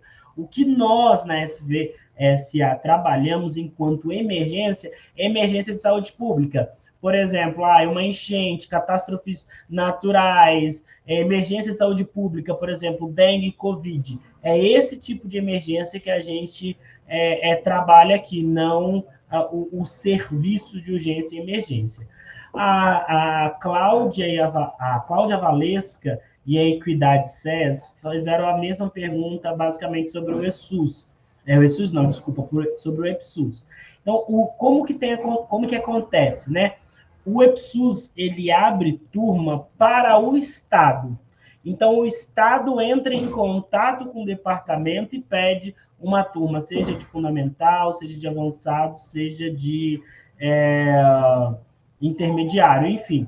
Aí é nessa parceria, porque as turmas são fechadas para o Estado. O avançado, que é nível nacional. Mas o fundamental, eu vou depois botar aqui no link para vocês o contato direto com o departamento que cuida do EPSUS fundamental. Deusimar fala sobre povos de terreiro. E, de fato, eu coloquei bem assim, de fato, esse é um tópico que a gente precisa de maior incidência por dentro do Ministério da Saúde, porque se não fosse os povos de matriz africana, povos de terreiro, a política de saúde da população negra não teria sobrevivido. Quem tocou e quem tem tocado essa pauta são os povos de terreiro. O que a gente tem tentado... E o Comitê Técnico do Rio. Desculpa, eu não ouvi, fala de novo. E o Comitê Técnico e o Comitê Técnico. Não, eu falo no campo, não no campo da gestão, no campo dos movimentos sociais. A gente realmente está em débito. E isso a gente precisa reconhecer. Dentro da SVSA, eu sei que a SAPS tem algumas discussões, a SVSA tem apoiado a Renafro em algumas ações que eles produziram ano passado. E aí, hoje, o que a gente tem discutido? O conjunto mínimo de dados, pessoal, para nós, ele tem que entrar como prioridade. A gente precisa que os secretários municipais debatam junto com o CONAS, CONASEMES, para que isso entre na prioridade da CIT. Porque quando a gente vai para o conjunto mínimo de dados, no campo povos tradicionais, vai ter uma variável para povos tradicionais, povos e comunidades de terreiro, povos e comunidades de matriz africana. Então, a gente previu essa variável. A questão é que a gente politicamente não avançou com isso. E aí surge várias outras urgências, várias outras questões políticas aí que vai perpassando o nosso fazer. Então, isso a gente ainda não conseguiu, de fato, garantir a informação. O que acontece? Na ficha de notificação de violência, esse dado é coletado como motivação de violência religiosa, lá no Viva Sinã, isso já é coletado. A gente tem trabalhado hoje para ver como que a gente trabalha, porque é um campo com uma completitude muito baixa. Então, é difícil fazer uma análise com esse campo, principalmente, se eu não me engano, esse foi um dado que a gente estava discutindo essa ficha recentemente, a completitude, pessoal, não chega a 10%. Assim. Então, epidemiologicamente falando, na ficha de violência é um campo que não é nem preenchido, não é mencionado. E a gente tem discutido junto com o Departamento de HIV/AIDS para retomar aquele projeto lá dos anos de 2014, se não me falha a memória, posso até botar o link aqui para vocês, que é o Cuidado no Terreiro. Não sei se vocês conhecem, que é Saudoso Marmo, José Marmo. José Marmo, axé. Que é o Saúde no Terreiro. A gente faz essa provocação no departamento e a gente tem discutido, e aí a nível de fortalecimento do movimento social, a gente tem discutido a criação de um edital para financiar projetos de saúde da população, em vigilância da saúde da população negra. E aí, dentro desse edital, teria um escopo para quilombolas e povos de terreiro. Só que a gente ainda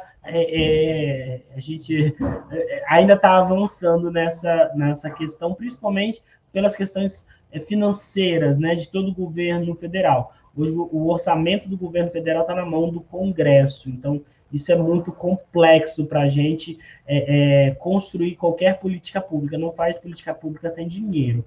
E aí, por fim, eu acho que eu respondi tudo aqui. Conclua. Eu queria só deixar para vocês conhecerem o site do Centro Nacional de Inteligência Epidemiológica. E no site, a gente hoje tem um Centro Nacional de Inteligência Epidemiológica, onde que todas as variáveis, e se não tiver todas, por favor, a gente revê aqui, a gente briga aqui, quem tiver que brigar, que tenha em todos os painéis a variável raça-cor. Então, vocês, nesse link que eu botei aí na discussão, vocês conseguem fazer estratificação, dashboard, tudo interligado aí, não em tempo real, mas no máximo, mais avançar que a gente pode colocar aí dentro de todo aquele processo de construção das fichas de notificação. Eu acho que concluí. Obrigado, eu quero abrir. Isaide quer comentar alguma coisa desse bloco de perguntas, que eu vou abrir a palavra para a Maria Luísa, que levantou a mão. Sim, eu quero pegar a carona no que o Marcos falou. Só um minuto, Maria Luísa.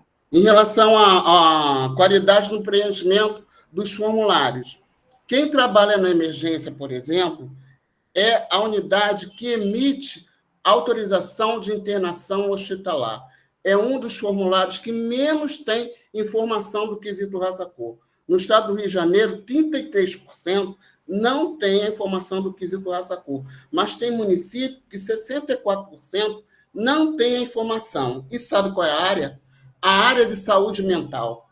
Os portadores de transtorno mental não têm ICOR. Então, se tiver que priorizar o treinamento dessas pessoas, emergência e as UPAs, para melhorar a qualidade dessa informação. Eu nem avaliei o Sinan, porque, como o Marcos falou, a ficha de notificação e investigação, a qualidade é melhor. Mas eu começaria pelo SH, os motivos pelos quais as pessoas estão internando. Obrigado. Maria Luísa, 1 minuto. Tá bom. Bom dia, gente. Vocês me escutam bem? Então, sim. gente, eu sou a Maria Luísa, falo aqui do Rio de Janeiro, eu sou residente em saúde coletiva, sou nutricionista de formação, eu faço parte, estou como residente na saúde coletiva do IESC, da FRJ, e atualmente no meu campo de estágio, eu estou num núcleo, né, de vigilância hospitalar, de um hospital aqui do município do Rio de Janeiro. E eu observo que a questão da vigilância, das discussões étnico-raciais no ambiente hospitalar, no hospital de porta aberta, de urgência e emergência, ainda é bem complicado. Apesar de eu avaliar que o núcleo que eu estou agora é um núcleo bem estruturado, eu sinto que as discussões e a completude de informações das fichas nesse ambiente e atividades de educação permanente ainda são muito complicadas dentro do ambiente hospitalar, né? Ainda que a gente tenha uma estrutura verticalizada, em que, às vezes, tem a sensação que a gente não está no SUS, né? Que a gente ainda não vê a implementação de alguns princípios do SUS. Eu queria saber de vocês, né? Como que vocês avaliam esse diálogo com a rede hospitalar, né? Porque parece a impressão que dá é que a gente tem muitas ações de vigilância, mas sempre são voltadas para a atenção primária, e os hospitais ficam de fora dessas discussões. E eu queria também deixar aqui um beijo para a Jaque e para a Cris Vicente, a Jaque Nascimento, que são pessoas muito importantes que passaram pela minha trajetória e que estão aqui na oficina. Gente, obrigada. Acho que me fiz clara, né? Que eu estou nervosa. Foi ótima pergunta. Por favor, convidados e convidadas.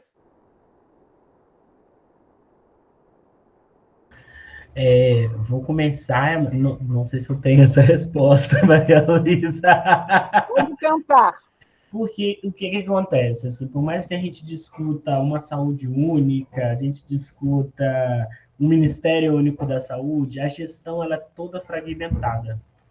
Então, assim, é muito complexo a gente pensar a saúde, porque o sujeito é inteiro, mas a saúde é fragmentada. Então, isso é muito complexo, é muito desafiador para a gente pensar. Dentro da SE, que é SE não, desculpa, SAES, que é a Secretaria de Atenção à Saúde Especializada, tem o Departamento de Saúde Mental. Então, a gente tem discutido, o que a gente tem discutido hoje é sempre pensar a nível políticas estruturais. Então, o CADSUS, ele já estruturaria essa discussão, entendeu? Então, se a gente resolvesse esse problema aqui do CADSUS, esse problema da qualidade da informação lá na SAES não seria um problema. A gente teria todo aí iríamos para outra questão, que seria a formação, vamos botar a formação humanizada. Eu acho absurdo, porque a gente não está no consultório veterinário, né? Mas a gente pensar em formação humanizada para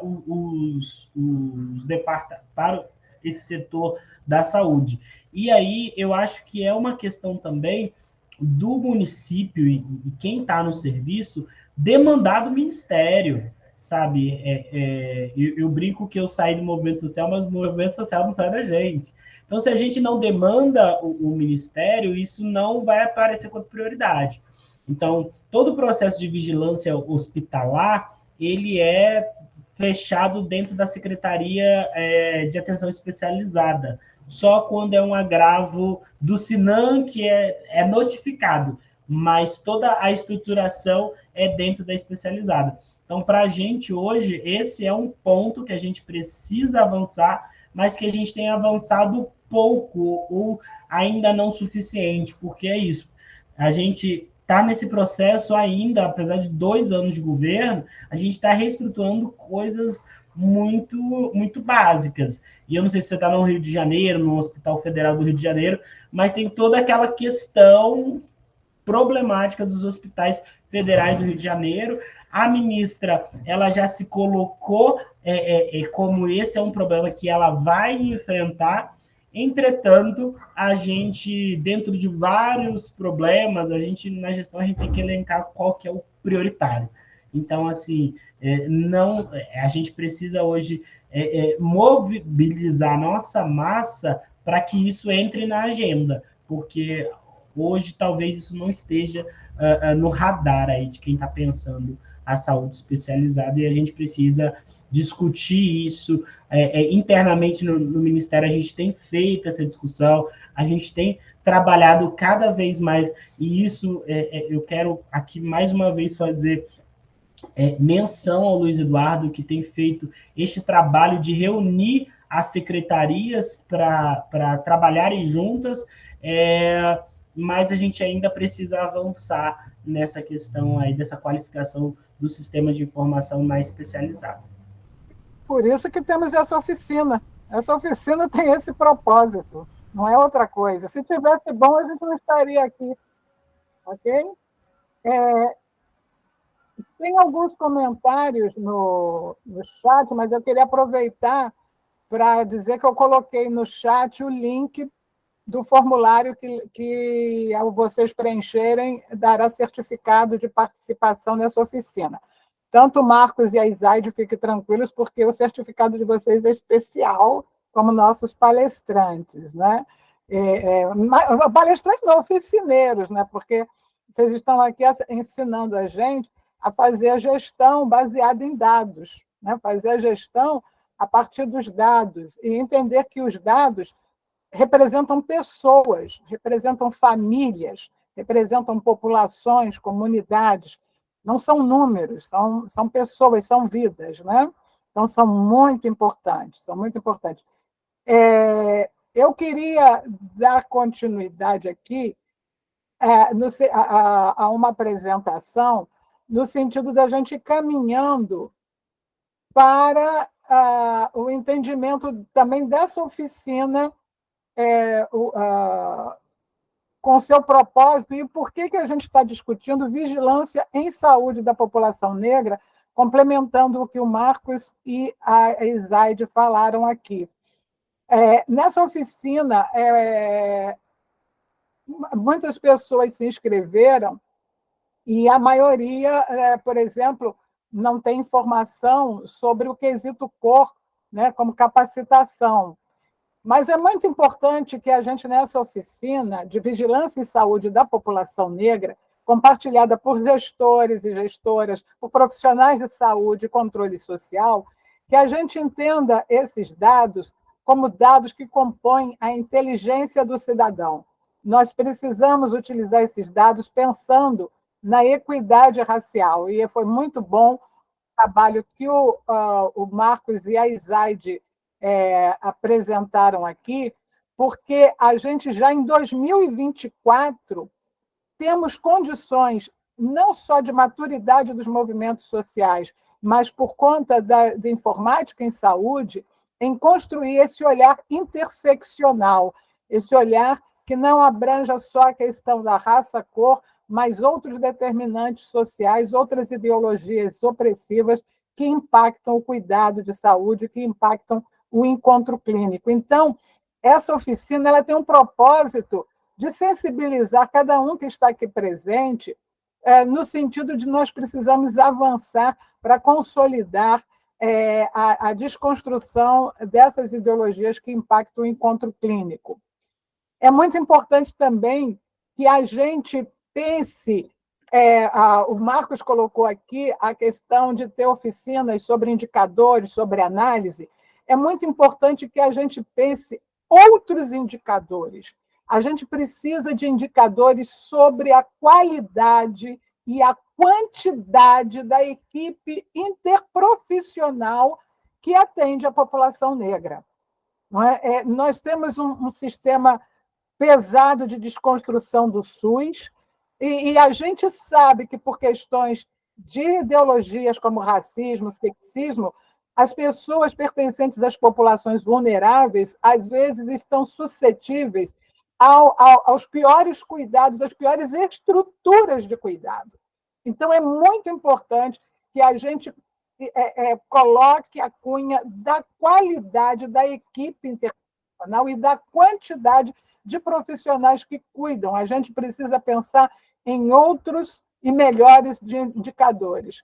A questão também de indicadores que retratem, que nos permitam monitorar a experiência que o paciente e a paciente teve ao receber o cuidado, né? Se houve uma percepção de discriminação, tempo de espera, tempo de fila para acesso a cuidados especializados, a qualidade da comunicação do profissional e do paciente, porque o racismo na área da saúde ele não se caracteriza por xingamento. Ele, às vezes, se caracteriza por um cuidado negligente, se caracteriza pela omissão do cuidado. O cuidado simplesmente não é realizado. Então, a gente precisa ter indicadores que sejam mais sensíveis à qualidade da experiência que a pessoa tem no sistema de saúde.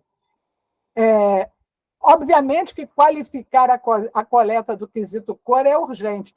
Essa questão da inclusão, da autodeclaração nos próprios aplicativos é um avanço fundamental, é uma condição fundamental, porque coloca a autonomia da pessoa, valoriza a autonomia da pessoa, é a própria qualidade da coleta, a pessoa diz quem ela é, ninguém tem poder sobre isso, então é muito bom isso. Mas quando eu falo agora em qualificar a coleta do quesito cor, a gente precisa qualificar a coleta do quesito cor para avançar para a experiência, a vivência de discriminação. Se a pessoa pertence a um grupo populacional impactado por ideologia opressiva, nós precisamos avançar para, além da cor, perguntar, enquanto clínicos e clínicas, enquanto profissionais de saúde, se por conta do seu pertencimento, se por étnico, ela sofreu no sistema de saúde alguma discriminação. E, obviamente, ter competência para fazer um cuidado baseado naquele trauma sofrido, se for o caso. Né? Então, esse pensar da vigilância em saúde da população negra, de indicadores, de dados que deem informações sobre a qualidade do acesso da população negra, nesse momento, em 2024, é fundamental que a gente, a partir dessa oficina, fortaleça os debates sobre indicadores. Aqui mesmo, nessa oficina, já apareceu a questão dos povos tradicionais, dos povos de terreiros e muitas outras informações sensíveis ao cuidado que a gente precisa aproveitar a informática em saúde, aproveitar as políticas de equidade e o momento político para avançar, sabendo que há todas essas resistências, porque, óbvio, quando os dados mostram as iniquidades, é uma decisão política do gestor ou da gestora não corrigir essas iniquidades. E isso tem que ter um peso criminal, né? E não pode ficar a critério do gestor ou da gestora avançar ou não na correção da iniquidade. Então, era isso. Esse material vai ficar disponível na nossa pasta, e o nosso grupo também do Zap vai ficar mantido para discutir exclusivamente vigilância em saúde da população negra e assuntos muito correlatos, se for o caso. Não é nada que fuja a isso, porque eu sei que todo mundo aqui tem agendas, todo mundo tem compromissos, a gente não pode também sobrecarregar com informações que não constroem, que não agregam ao nosso trabalho de desconstrução do racismo institucional, que não é pouca coisa, é muita coisa.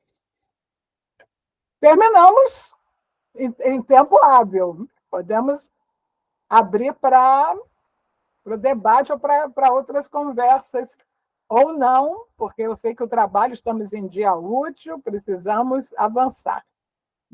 Mas da nossa parte da organização e dos nossos convidados, estamos à disposição.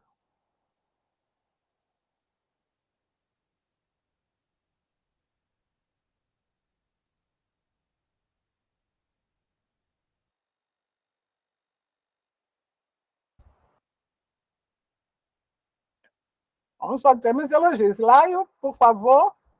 Mas mesmo assim eu vou controlar o tempo, hein, Laio? Obrigada. Oi, gente, bom dia. Tudo bem? Meu nome é Laio, eu sou médico de família e comunidade, trabalho no consultório na rua da P32, aqui no município do Rio. Eu fiquei pensando na questão dos dados em saúde mental, né? Eu sou mestre em epidemiologia também, fiz minha dissertação de mestrado estudando dados, né, étnico-raciais, inclusive, nas condições sensíveis à atenção primária, e acho que a gente tem esse vácuo, né, do cuidado em saúde mental, assim.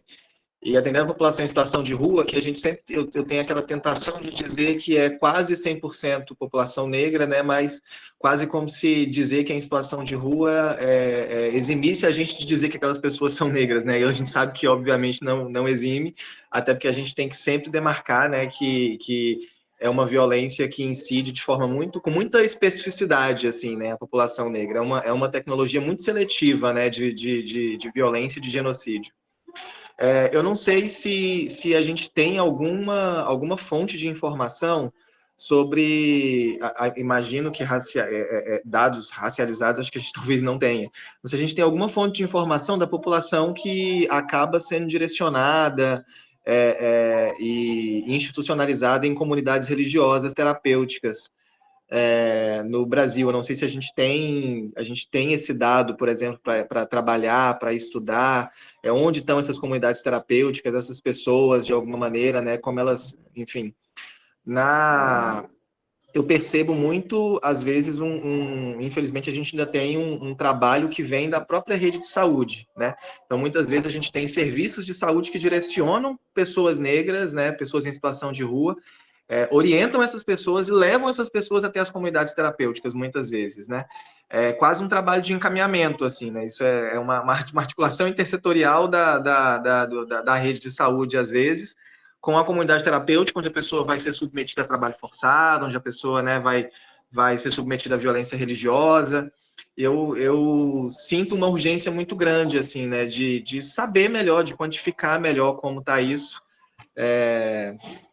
Aí eu queria também compartilhar aí essa dúvida com o grupo.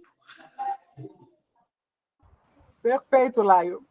Pedi aos colegas para convidar. Eu queria fazer uma observação. Como eu sou testemunho ocular da história, eu participei do primeiro plano operativo em saúde da população negra, onde a doutora Maria Inês Barbosa percorreu o ministério inteiro tentando pactuar a questão do plano operativo, e nós não conseguimos, dentro do Comitê Nacional, à época, que o Departamento de Psiquiatria e Saúde Mental, não sei o nome certo lá do departamento, incluísse o quesito cor. Foi a área que, literalmente, nem resistiu à política nacional. Ignorou todas as demandas, todos os debates dentro do Ministério. Então, essa queixa que vocês trazem hoje, ela começou lá atrás, ela se explicitou lá atrás. É uma área bastante difícil. Isso posto, Marcos e Zaide gostariam de responder a Laio? Assim, em relação aos transtornos mentais, Lai, existe um sistema que você pode aprofundar isso, que é chamado RAPS. Eu nunca naveguei nele, mas você pode aprofundar. E eu acho que a população que vive em situação de rua tem um sistema de informação próprio. Eu não sei o nome, mas eu posso procurar saber, aí eu coloco no grupo. Tá? Lá, eu realmente desconheço, assim, eu ia falar exatamente o que a Insight falou da RAPS. Desconheço como que esses dados são coletados e tratados no campo das comunidades terapêuticas, principalmente as comunidades religiosas terapêuticas. No campo da saúde da população em situação de rua, a gente instituiu, acho que foi dia 30 de agosto, não, 30 de agosto, enfim, em agosto, em algum dia em agosto, instituiu o comitê técnico, voltamos com o comitê técnico de saúde da população em situação de rua. Atualmente, essa é uma variável que a gente só coleta na ficha da tuberculose, na vigilância, tá? Na ficha da tuberculose. O cadastro individual tem, o cadastro individual. Então, mas aí eu acho que é na atenção primária, não, Isabel?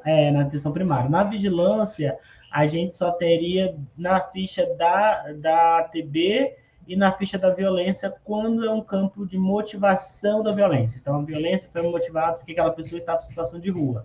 E aí, o que acontece? É um campo também com um preenchimento muito pequeno, muito aquém do que a gente precisa para fazer algumas análises, mas é o que tem, e eu sempre brinco, não, né? Eu sempre afirmo que a não informação também é uma informação. Então, se a gente não tem informação, por que a gente não tem essa informação? E isso é como que o racismo institucional se mantém. Então, hoje, dentro da vigilância, a gente vou ser o chato, né? Volta na discussão do conjunto mínimo de dados, a gente prevê isso no conjunto mínimo de dados, na atualização das fichas que vão para o ESINAM, né? Então, por exemplo, na ficha da Monkeypox, a gente já tem esse campo, que também tem uma completitude muito ruim, mas o campo está lá. Então, dentro da vigilância em saúde, o que a gente tem discutido é isso. Satisfeito, Lai? Pelo menos para o momento, né? Eu levantei a mão para ser democrática, mas eu gostaria de falar sobre esse não preenchimento. Serve para a situação de rua, para qualquer situação.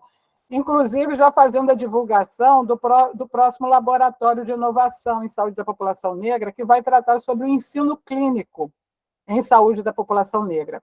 Que é o seguinte, não basta ter o quesito, você tem que capacitar as pessoas sobre a coleta de dados sensíveis. E essa é uma falha nossa na área de formação, seja educação permanente, seja docente de graduação, seja docente de nível, não importa, seja quem ensina para recepcionista, você não pode fazer uma pergunta sensível sem fazer um preâmbulo, sem ter um preparo. Não é? A pessoa em situação de rua, dependendo da situação que ela está, eu vou dar um dado concreto. Uma mulher gestante em situação de rua, quando ela for atendida, ela vai negar que está na rua, porque muitas mulheres gestantes em situação de rua têm os seus filhos tirados de si pelo conselho tutelar. Então, as pessoas elas têm uma cultura e o sistema de saúde tem outra cultura. E as pessoas, nossos pacientes não são ingênuos. Né? Esse é um exemplo. As pessoas ciganas também não relatam que são ciganas, e eu não sei o nome agora, mas elas se vestem com roupas ocidentais, às vezes, para receber um atendimento, porque se elas forem com suas roupas tradicionais, elas serão repudiadas. E no caso de mulheres gestantes, a gente tem casos acontecendo em Santa Catarina que chegou como é que se diz, a alcançar a mídia, de ter também seus filhos retirados. Então, é preciso a gente entender que a capacitação desses dados sensíveis, e eu aprendi com meus alunos que dado sensível pode ser até o nome do pai ou da mãe, para quem não tem um pai e mãe, é doloroso dar essa informação, a gente precisa capacitar para o que eu chamo da entrevista clínica compassiva. Eu tenho que saber me aproximar, eu tenho que saber me introduzir, me apresentar e saber apresentar aquele dado, aquela informação, qual a razão daquela informação também está sendo coletada. Mas eu não vou esticar isso, não, porque isso é objeto de outra oficina, não é? Mas é muito importante a gente entender que não adianta reivindicarmos ter muitos dados para serem trabalhados pela vigilância em saúde se a gente não sabe coletar esses dados e, como o Marcos bem colocou, e Isaide também na sua apresentação, se a gente não sabe olhar para esses dados e organizá-los de modo que eles se transformem em uma informação que nos dê condição de fazer o enfrentamento do racismo, do sexismo, dessas ideologias que acontecem no ponto do cuidado e afastam as pessoas do processo de se cuidar, inclusive, do autocuidado, né? Então, é nesse sentido. Então, já fica a divulgação para a próxima oficina, mas uma divulgação de um tema. Como é que eu ensino profissionais do diretor do hospital, da instituição, ao assessor, ao controlador de acesso, como é que aborda pessoas, como é que coleta certas informações. Ok? Não olhei o chat enquanto estava falando. Gente, eu não sou dessas pessoas de ficar enchendo linguiça, não. Então, o Marcos, todo mundo tem trabalho. A oficina, no meu entender, superou minha própria expectativa. E olha que eu sou exigente. Mas eu quero lembrar quem está presente ainda, nós temos aqui o link de acesso, depois eu vou colocar no Zap, do certificado. Quero aproveitar, então, para ir encerrando, agradecer do fundo dos nossos corações ao Marcos e à Isaide por compartilharem conosco suas vivências, suas experiências. Marcos, eu creio que o ano que vem vou lhe convocar de novo em nome do Comitê Técnico de Saúde da População Negra do Rio de Janeiro, porque tem coisas que vão se atualizando e a gente precisa manter esse canal de interlocução e um canal mais técnico, né? Um canal mais técnico. A gente está precisando desse espaço mais técnico para nos capacitarmos cada vez mais e melhor em desconstrução de racismo institucional. A gente precisa agora agir mais do que nunca, porque a gente tem uma extrema-direita, a gente tem um obscurantismo aí avassalador e a gente precisa estar preparado e preparados para resistir. Né? Agradecer a Isaide, agradecer a todos e todas que estão aqui trocando pelo chat, trocando as experiências, a paciência conosco. Eu gosto dessa liderança, eu acho melhor sobrar tempo do que faltar. Né? E isto posto, os elogios estão aqui para compartilhar com vocês. E, resumindo a ópera, todo esse material ficará disponível na pasta da oficina, será disponibilizado também no canal do Comitê Técnico de Saúde de População Negra. Enfim, vamos reverberar o máximo, porque são conteúdos que precisam cair no domínio de gestores, gestoras, profissionais, controle social, porque esse trabalho não é de alguns, esse trabalho é de todos nós, todos nós. Muito obrigado. Bom dia a todos e todas. Conto com vocês no laboratório, em outras oficinas, e também, se vocês construírem a de vocês, compartilhem conosco, porque sabemos que aqui também tem pessoas que, às vezes, sabem muito mais do que a gente, então vamos trocar.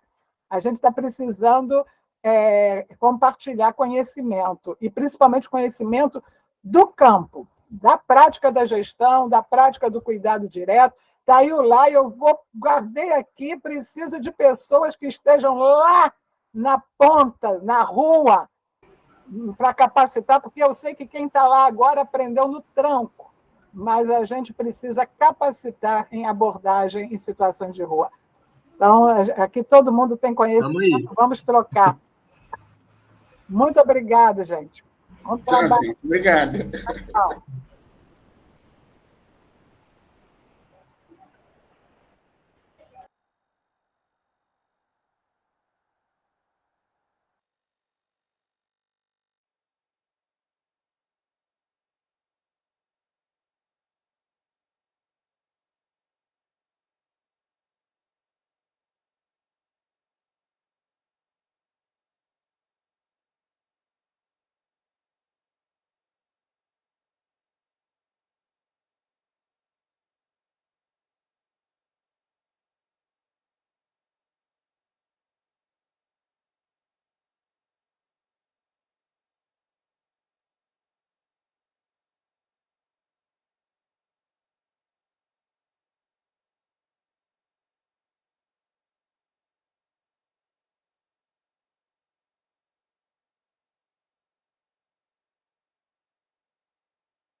Acabou, eu estou esperando o povo sair para fechar a reunião, mas deixa eu interromper a gravação e sair. Peraí. Ave Maria. Esqueci da vida.